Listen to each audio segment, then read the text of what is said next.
All right, everybody. Well, welcome to this trainer connection, synchronous hybrid training. What do I need? So glad that you guys are all here with us today. My background is that I have been part of presenting a couple of hybrid events a week for the last couple of years at my church. We weren't even videotaping pre-COVID, and we now have a setup where we have a multi-camera setup with a 4 to 5 person tech. I'm going to be talking about simpler setups today for the most part. But I've learned a lot along the way, and hopefully the lessons I've learned, I can pass some things along to you guys and help you figure out what you might need and save you from mistakes I've made too. So to start out, we're going to start with an annotate activity. All right, so considerations for face-to-face training and online training. So this is a quick activate prior knowledge kind of activity. So use annotate, share your thoughts. What do you need to think about for face-to-face training, and what do you need to think about for online training? So go ahead and use the annotate tool and type on the slide.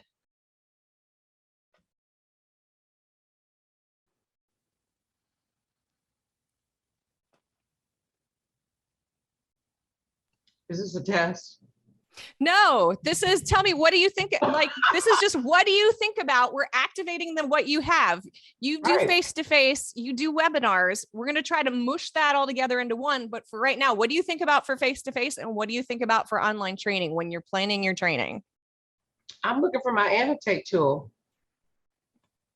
Your annotate tool should be up at the top where it says Julie Haliska is, or Jefferson training coach. I don't remember what I'm named right now. Our screen sharing, the tool should be up there. Okay, I was looking at the bottom.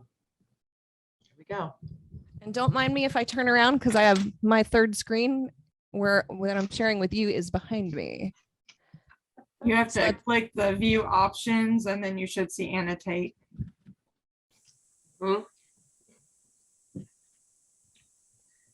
All right, so I see lots of people typing things face-to-face. We think about our location, how many people, the room space, we've got materials, are the restrooms, hands-on activities, that's right, whether for travel, hands-on, more hands-on.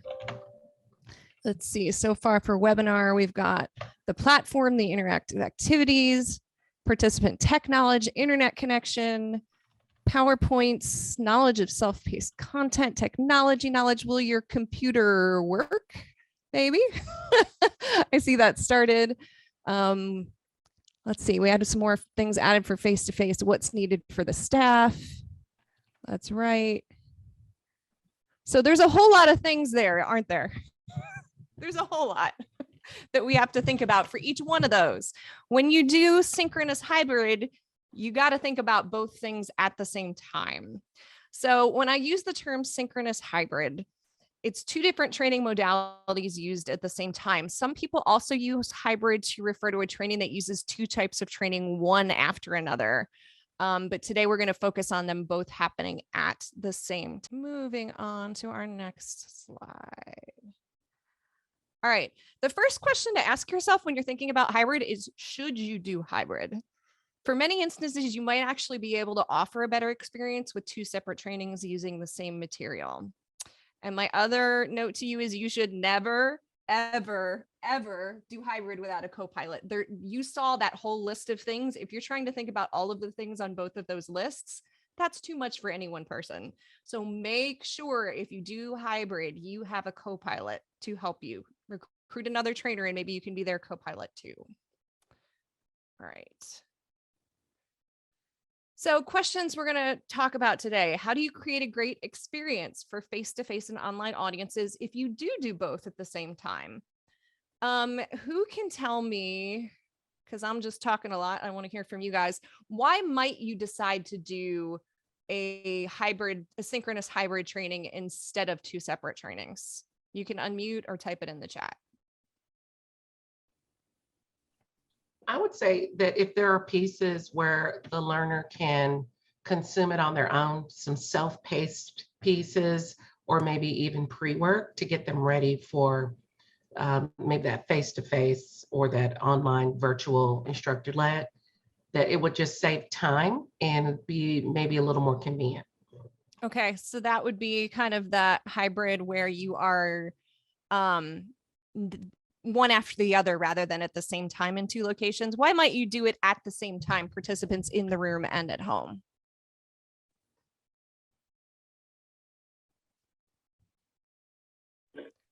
Increase your population, your participants. Increase the number of participants. Some participants can't travel to the location, but you want to include them. And yes, absolutely, especially with the gas prices doing what they are, it could be cost prohibitive to travel to a further location, reach more people and be more flexible. Limited availability of the presenter, that's right. If the presenter may be someone who is special and you're trying to do it for as many people as you can at one time. And it may be something that's for a specialized audience. Maybe you're doing a director training, and to get a bunch of directors in the room together, you want to do something that's hybrid because they're not all in one location. So there are reasons you would do that. Maybe you're at a conference and you're releasing some new information and people statewide should know and people at the conference are going to know too. Maybe you could do a hybrid session that way. So those are some reasons you might choose to do that synchronous hybrid. So there are a couple different ways you can do the synchronous hybrid. You can have a watch parties in different places. So it doesn't have to be everybody on their individual devices at their house and everybody on their individual devices, say, in one location. You could just have multiple watch parties. We tried this for Trainers Institute and didn't have enough people sign up to do it. But that would be your easiest way to do hybrid because you could have a facilitator in each of the different locations. So you would be in the room with one group of participants and maybe you have two satellite locations where you have a facilitator to do some interactive things with the different groups. There's also the many individuals idea where you have your people in the room with you as the trainer, and then you do have the individuals at their own locations. Let's see. All right, so we're going to do some breakouts here. When we are doing a synchronous hybrid training, you're really kind of learning to put on a producer hat. So you have to think about what people are going to see in your room and what people are going to see at home, what they're going to hear and what they're going to do through each part of your training. So we are going to use a Google document and split you guys into some breakouts. And you're going to actually type on the slide that matches your group number. So if you're in group 1, you're going to think about before the training starts, when people first come in the room. Group 2 is going to talk about content when you're delivering content. Group 3 is going to talk about interactive exercises. Group 4 is going to talk about what happens at a break. And how many people do we have? We have 20. Let's go ahead and do 5 groups. And then group 5 will do a summary activity. So we're going to start our breakout groups and we're going to send you all that linked. I think we already did put it in the chat, and just do the slide that matches your group. So you're going to do see, hear, and do for your activity. What will people see who are online and what will people see who are face-to-face? What will they hear and what will they do for your part of the training? And then we are going to have you share when you come back. So the person who's going on vacation the soonest is your reporter. Okay, so talk about that too and figure that out. All right, I think we're ready. Yep, and when you get shown that you're moving into a room, it will show you your group number and the title of which group you're in. So also pay attention when you move into your breakout room, but they are labeled for you guys as well. All right, anybody have any questions? All right, we're gonna go All right. ahead.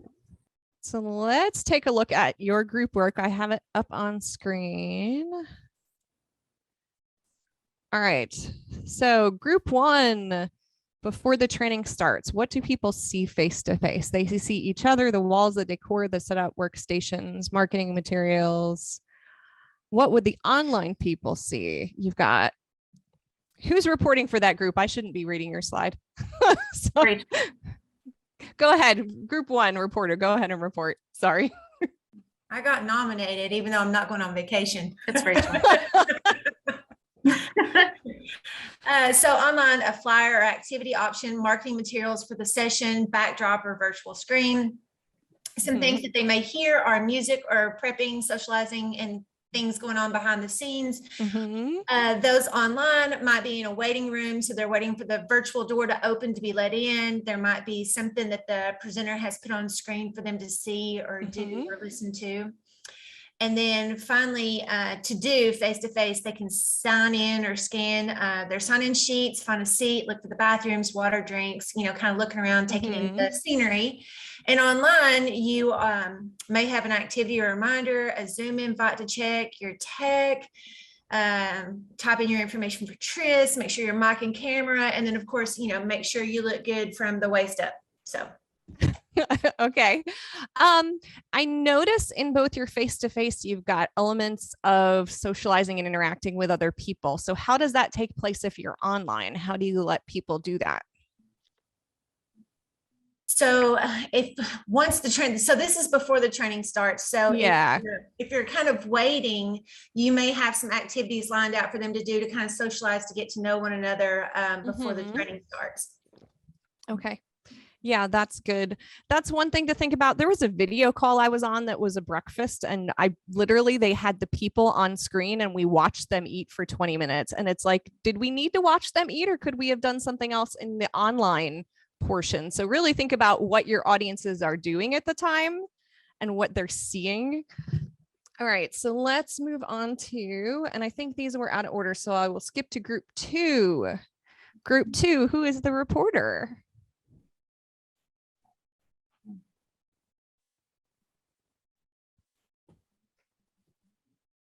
Okay, it was me. I'm so sorry. I'm very, very new to this, like move That's around. okay. So I'm still trying to figure out where all the buttons are. So we kind of got, I did like a little bit stuck on exactly the elements that were being asked for in face-to-face comparing to that online. So it was really great to see group 1 just now kind of outlining what those similarities and differences look for. So that actually was really more self-explanatory.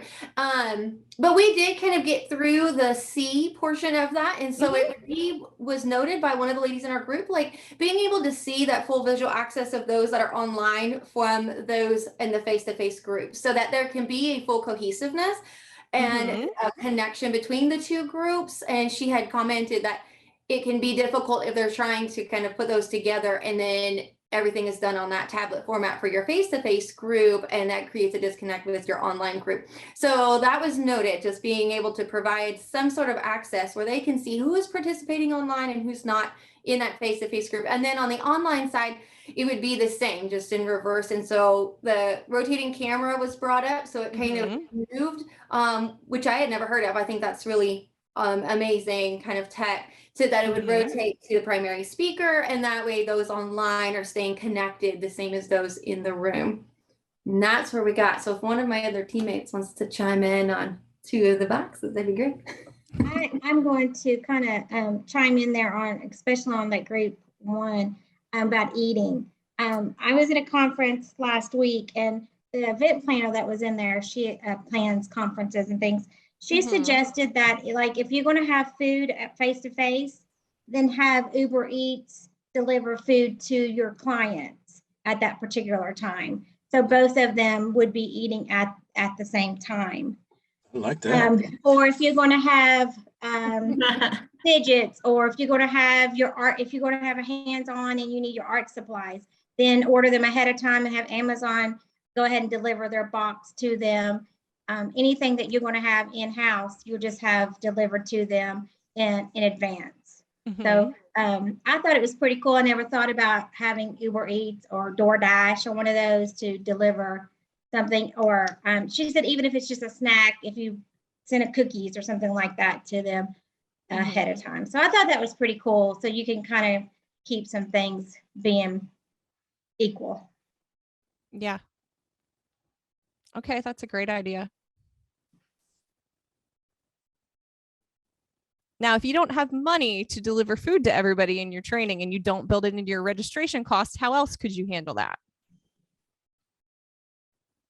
Tell them to bring a snack. Don't show them eating on screen. Have someone facilitate an online discussion with them during that time instead.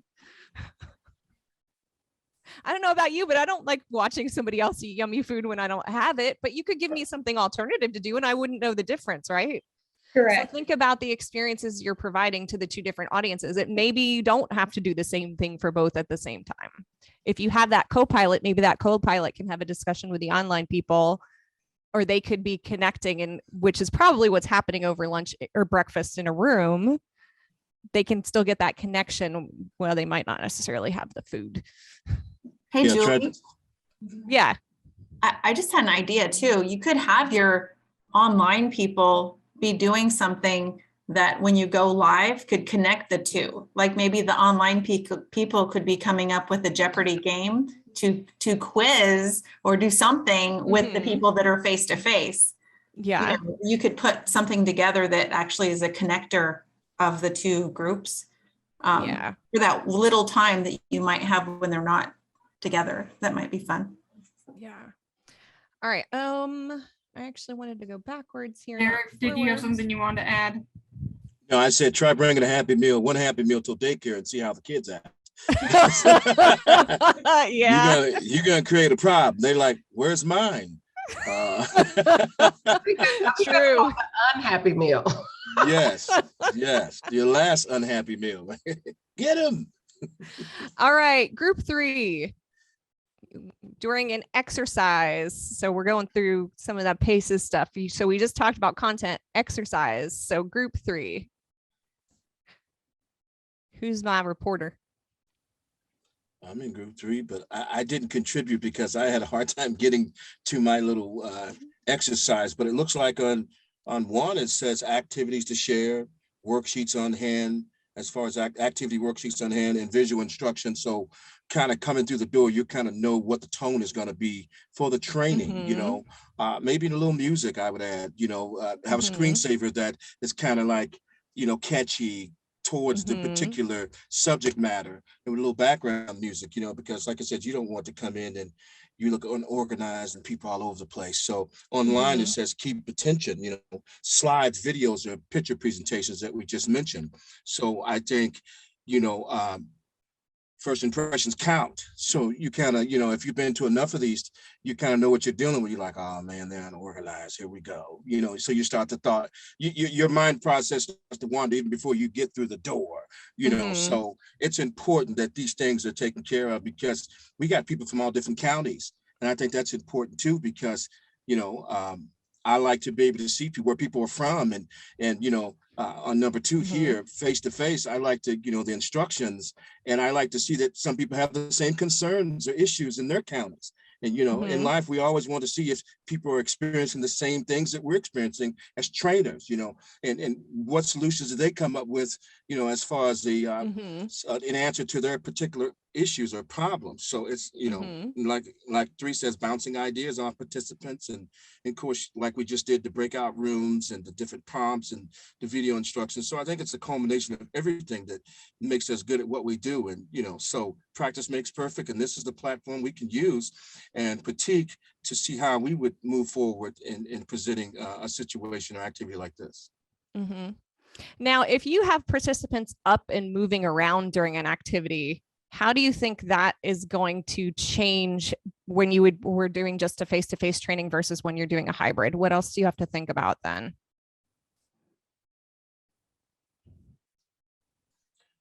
Well, Anyone? I guess I'm just going to say, I would let people know, if you're going to move around, if you're going to do things intermittently, please, have a screensaver or turn your camera off, because it can be distracting in other people, So, I mean, I know in between intermittently, we mute, unmute, some people's cameras go on and off. And I think that's fine because life happens and, and just never know what a person's going through. But at the same time, definitely got to make sure that you set aside this time, it's professional training time to, for it to be an effective a whole process. So, yeah, I don't know how much control I have over that, but I would at least mention it in the beginning as part of the instructions. So if you're in a face-to-face training and you're doing group activities, you need to think about where in the room those activities are taking place. Is there a way to get a camera shot of them? What's the activity for the people at home because they can't get up and do that? Are they doing small group breakouts? Are they doing something alternative? Are the people's bodies going to completely block the camera when they stand up to do that activity? So there's a whole nother level of thinking about when you do those interactive things in the room. If you're doing online at the same time, you need to think about how the online people will see that. Will they be able to see that? How is your room set up? We'll talk about that a little more as I move forward. Let me go ahead and move forward to group 4 because I actually have a lot of slides after this here. So group 4. That's me. Okay. And we had 3 training coaches in our group, which was okay. funny. And we were a little confused because we had the break, which I think is probably the hardest one of all of these. So we took it from the perspective of a break is everybody has been asked to, you know, this is a break. Yes. Whatever minutes. Okay. So face to face, people are in the same location. I mean, they're looking at the people in the same location as them, the trainers, the physical location. Online, hopefully there's a break screen or a timer in each individual location. So if the camera is left on, you're going to be able to see the live location, and we'll talk about why that's not the right thing to do. Hearing, they're probably face to face. They're probably hearing people, other people in the room talking, the trainers. This is really little for me. Yeah, let's see. Oh, I went forward one. I was trying. Sorry, I don't know why when I typed it, it went little, but other people in the live location, no communication between live and online audiences. Yes. And then doing the people face to face are taking care of their needs. They're standing up, they're networking, they're talking to other people, and the online, they're watching their screens and taking care of their needs wherever they are. So from our Trainers Institute opportunity that we had, we kind of discussed that, how everybody online could see what we were doing inside the room and that it was kind of chaotic. So we do suggest that you turn off your camera and your mics, at least your mics, if not your camera. During all that, because it is kind of crazy and we don't want to hear personal conversations that are going on and things like that. So that's what we came up with. That's great. All right. And group 5. We didn't really talk about vacation. It was going to share out, but I can do it. So we actually thought of a summer activity. I don't know if we did that right, but we talked about both groups, the online and face-to-face, doing the 3-2-1 action plan, where 3 things you learn, 2 things you're excited about, and 1 thing you still have a question about. So for seeing face-to-face would have, you could do it on chart paper. They could have a handout online. You could have handout. You could have Google Docs. You could have Jamboard. And then for hearing, we talked about using small groups or parent shares, and then online you would do that in breakout groups. Okay. And then they're really doing the same thing, whether they're online or face-to-face. Okay. All right. So hopefully that has you starting to think about the different components of a training when you're doing a hybrid. I'm going to share my slides again here. Let me switch over to PowerPoint. And let's see. Do you see my PowerPoint slides now? All right. Yes. Okay. All right. So your training space for a hybrid training, things you need to think about: Wi-Fi, lighting, screens, and sound. I think Glenna is going to share a handout with you that I made that's a mind map of the things that we're going to talk about for an online setup. And I think I have it open here. Let's see. Move it over onto my share screen for a sec. So we're going to start with the basic components of technology that you'll use for training. You use a computer for slides, you use slide screen and Wi-Fi, and then there are options coming off of each thing. Your purple things are optional things you could add when you're doing hybrid. The green is interaction, and the orange are things that you might want to think about if you're in a training room versus a mobile setup. So you can take notes on this if you want as we go. If there's a number at the bottom of something, there are notes about it on the second page. But as we go through the slides, I'm going to cover the various things on this mind map. Yes, and we actually have a PDF with that for you, Andrea. That I think Glenna was going to put the slide in chat for you. All right, so Wi-Fi. Unless your presentation space has amazing Wi-Fi, like at a college or university, you probably don't have the bandwidth to have everyone on their own devices streaming video. If you're at a college or university and you can do that, that's great, but your average center does not have the bandwidth for everyone to be on their own device. Lighting, is the room lighting good? Where are the windows in relationship to any screens, in relationship to the presenter? Are there shades you can pull on any windows on a sunny day? Are there built-in screens in the room, or do you need to bring screens with you? A lot of people historically have used projectors with a screen. You also can just bring a flat screen TV at this point in like a canvas artist's bag. And then I would recommend sticking a piece of foam board in front of the screen side to protect it. But it's honestly probably the cost has come down so much and it's a lot easier to set up and you don't have to worry about bulbs going bad. What rooms are nearby where you're doing your training that could be noisy? What's outside nearby that could be noisy? Just be aware of those things. Room setup. What's possible and what are your plans and where are you going to put cameras in relationship to where your doors are and where you're presenting and where your participants are, especially if you're trying to get that view of your participants on a camera. There's lots of different options for how you can set up what will work best for your trainings. So we're going to go through and talk see, hear, do.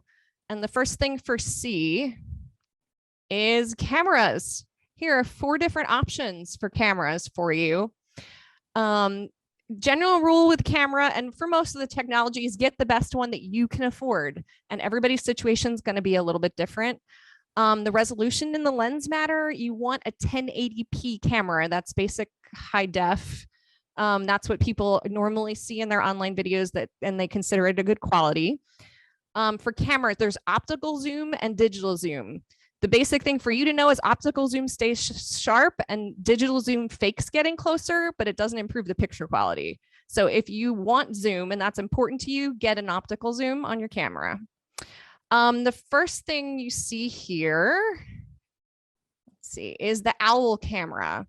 That's been talked about. They are made for meetings to sit in the center of a table because if it's in the middle, you can get a good picture of everybody around a table having a discussion. It's best for a small group in a circle with the camera in the center of the table or in the center of the group. So think about your layout. If that's what you're going to use, the OWL camera, that's the best way to get a good shot of all the participants for your online people. You can use an extra phone or a laptop or a tablet. How many of you might have an extra phone, or the cameras on them are so good now, they have Wi-Fi, you can log them in separately and you can have 2 devices on the call. And that second tablet could be for your room cam, like you could put it at the front of the room to get a shot of the room, say if you're in a classroom style setup. You could also have a question cam set up that if everybody isn't one-to-one on devices, whoever's asking a question could walk up to the question cam to ask their question, and then people online can see them as well. That's just a microphone stand with a tablet attachment on there. And price point wise, they're a lot less expensive to use a phone or a tablet than it is for those owls, because the owls run about 1,000. Your tablets are maybe 200 or 300, depending upon what you get. Or if you have an extra cell phone with a good camera on it, you could use a cell phone too. The third thing I have here is a USB webcam. That's actually what you're seeing me on here right now, because I don't have a built-in camera on my desktop and that's where I'm presenting from. But you can actually, Zoom will let you share a second camera from the same computer. So if you had a laptop, you could also grab one of these to plug into your computer to be a room camera and have it plugged into your computer and turned around towards the room. If you are in a training room setup, the PTZ cameras are wonderful for that kind of a setup. You can actually, you have to have somebody run your cameras at that point, but you can actually pre-program up to 12 different presets of where it should look. So maybe you have a demonstration area, maybe you're talking in one area, Maybe you're down front. You can literally preset all of those things, and someone just literally can press the button and move the camera wherever you are. So you really can have a great experience for your people at home if it's something you do a lot and you have a training room. So, but they are probably the most expensive option here. They do have, there's a number of the PTZs in all sorts of price ranges. But they are the ones you probably would want to get to be able to use the tablet are a little more expensive. All right, here, I'm going to show you 3 reasons why camera placement matters. The first one is about a 30-second video. So watch for it at the end and tell me what the problem is with where we have our cameras here. You hear now? Yes. Okay. You stay the same through the ages. Your love never changes. There may be pain in the night, but joy comes in. Did you catch that? Let me go back there. Did you see that big shake at the end? That's because we mounted our cameras on top of our doors and the wall vibrates when someone goes in and out the door. You have to be careful where you mount your cameras. Here's another thing that you have to watch out for. Let me get my pointer back on here. What do you see here? Anyone, you can type in the chat or just unmute. Halo. Halo. Halo is because there's excessive light behind. So not a big deal, but it's definitely something that can be distracting and wash out your presenter. So that's another reason why lighting is important. What about all this mess here? Is that distracting? Could be. Yes. So that's a week we forgot to put the sheet over that. You might want to have a sheet, a black sheet or something to cover distracting things behind you in the room. That's another thing to think about, what view are your cameras getting and what's behind them. That's a camera. We have 2 cameras in that room. So one is straight on and one is from the side, and that one is the camera from the side. All right, so let's talk about camera placement. So this is our 2 training rooms here. So we got our doors, we've got our screen. You can see we've got windows. Where in this room do you think we should put a camera, and what kind of camera would you use?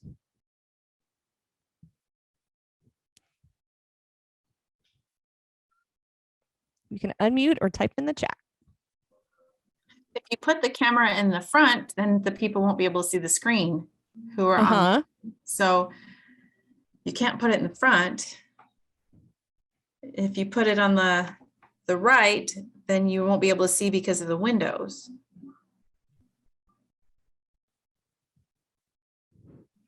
Yeah, so what do you think? We had those 4 different kinds of cameras. What do you think would work best in a room like that?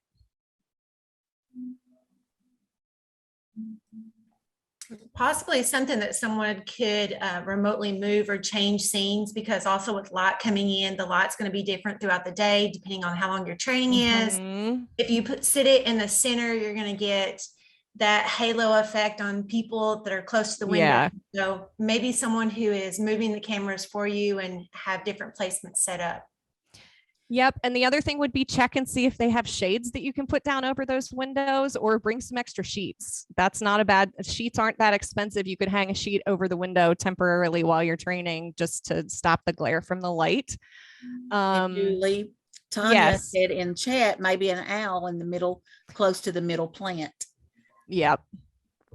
All right. What about this second room over here? We've got, it's more of a classroom style setup here. I don't see a screen, so you may have to bring a screen to this one if you're going to present, because I don't see anything up here representing a screen. We've got a door here, and it looks like window.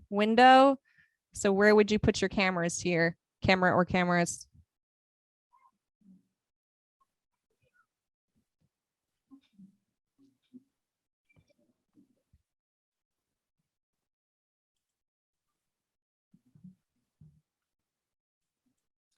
I think I would want to have at least 2. I'd want to have one from the perspective of being the learner.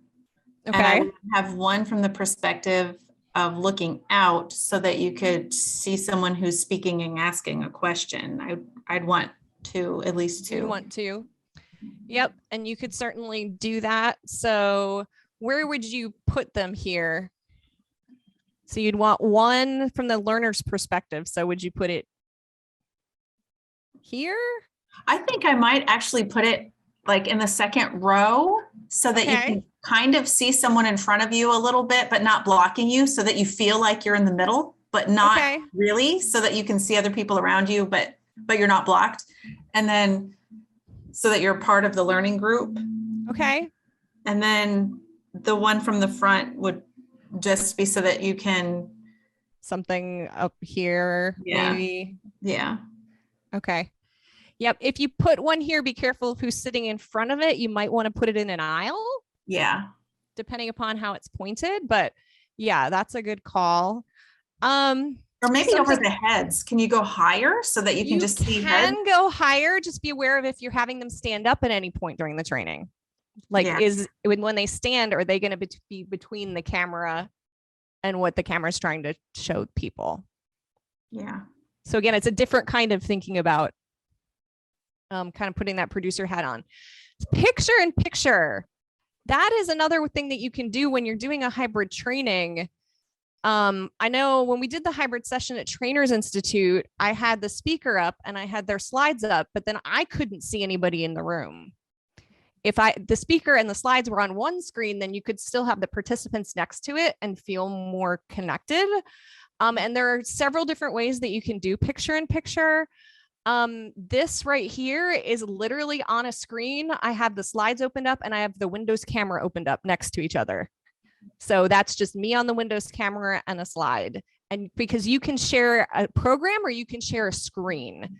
So that's probably the simplest way to do picture in picture.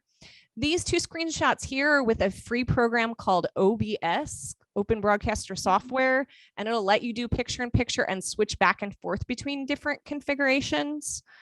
You also, Zoom has the option when you share screen on Zoom to use PowerPoint as your background.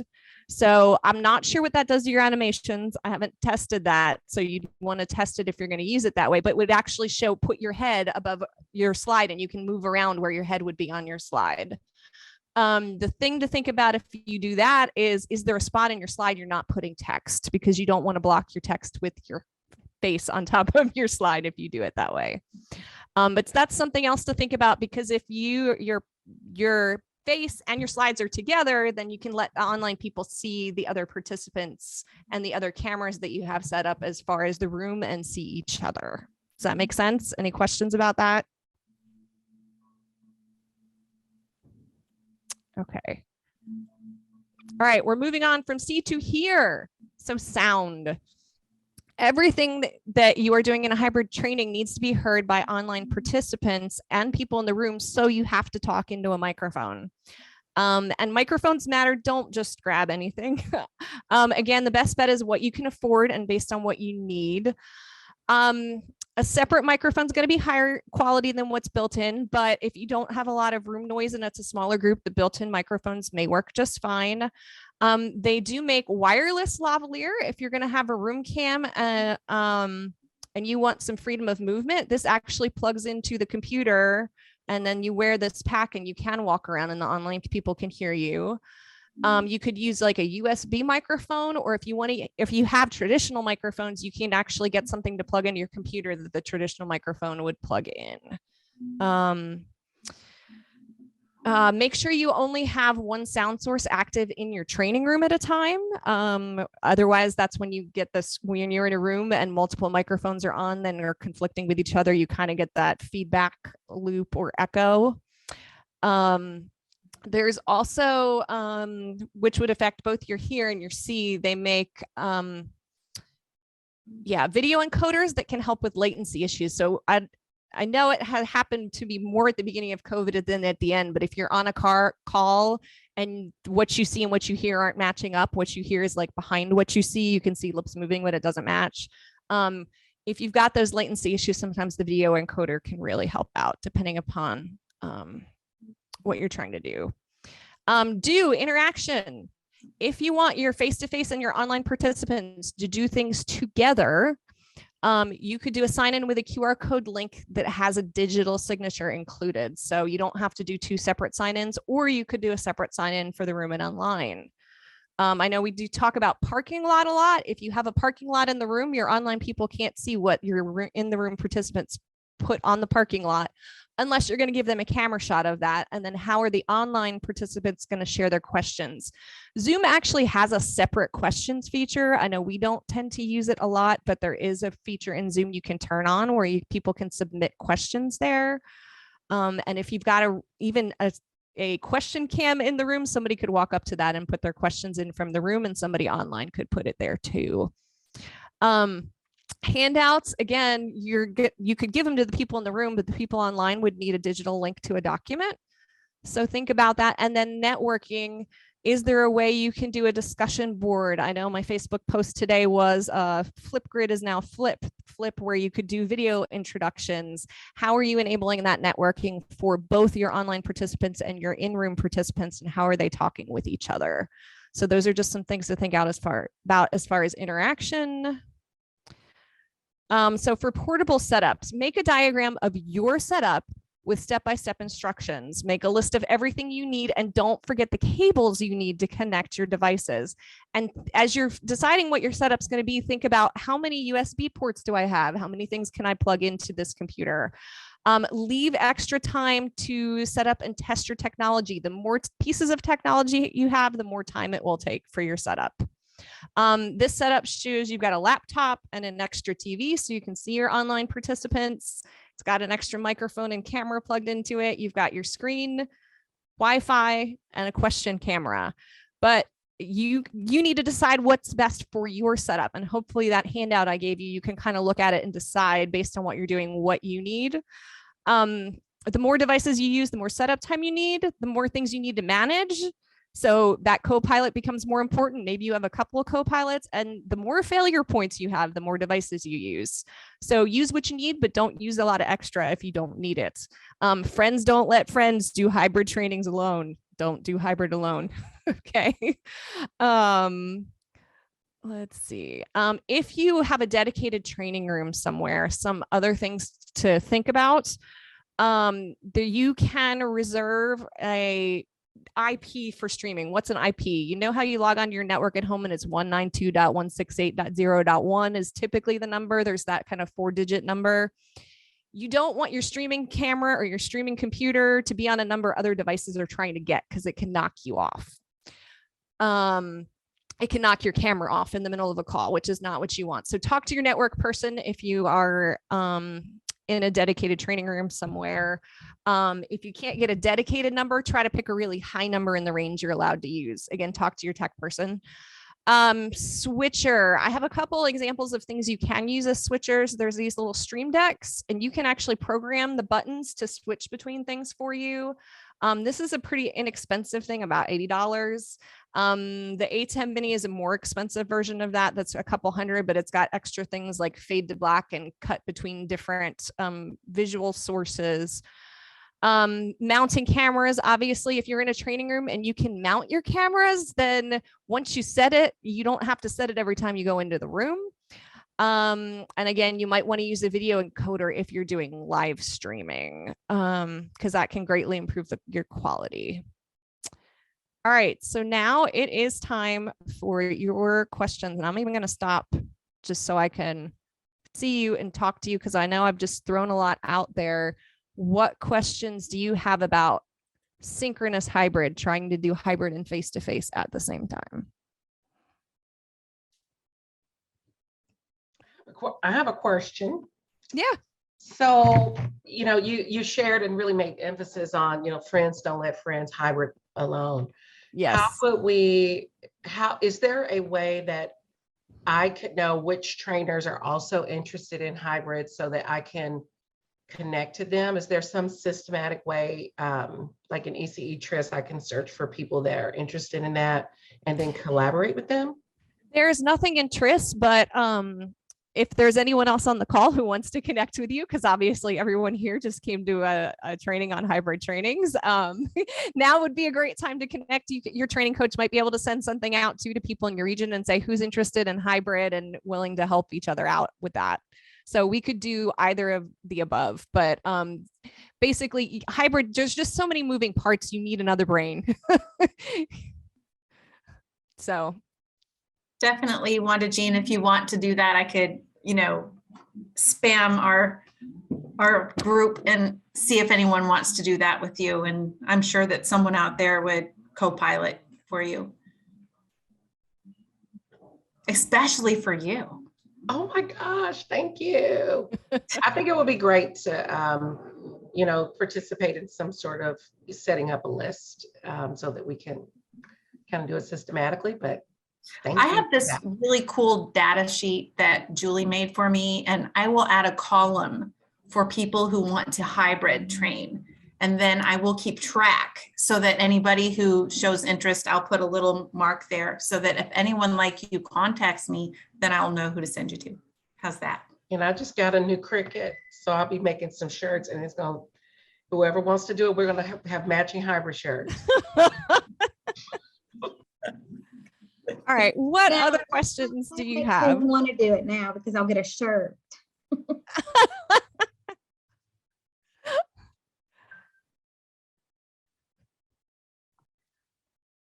Do we have any other questions? I do. Yeah. About the hybrid. There's just so many different platforms.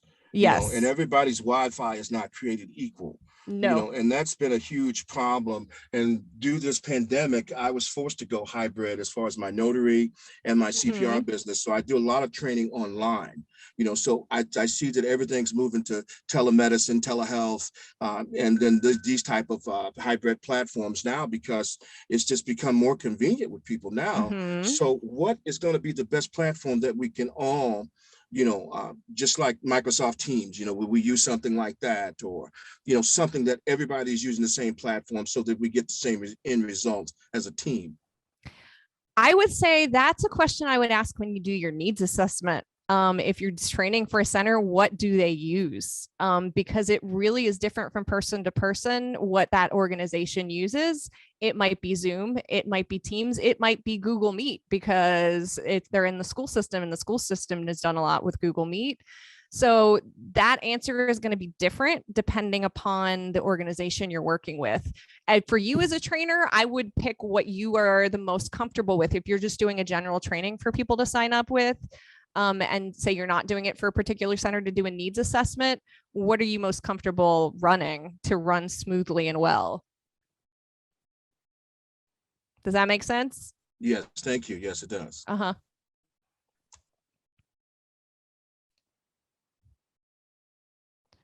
Other questions? We're right at time, so if you guys have questions, maybe we can put them into chat, and we can have Julie follow up with you as well. Yep. And I was going to offer, I'll share the screen again real quickly. If you want a one-on-one, here's what I'm trying to do, and I need some help figuring out my setup.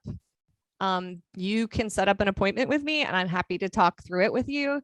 Because I basically today was like, okay, here's all the options you could want. And if you need help narrowing it down to what you actually would use, please feel free to use my Calendly link and set up a time.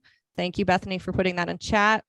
Since we are at time, I'm going to go ahead. Trainer connections. The next one is how to build your training business while using evaluations to prove transfer of learning. That will be Tuesday, July 26th.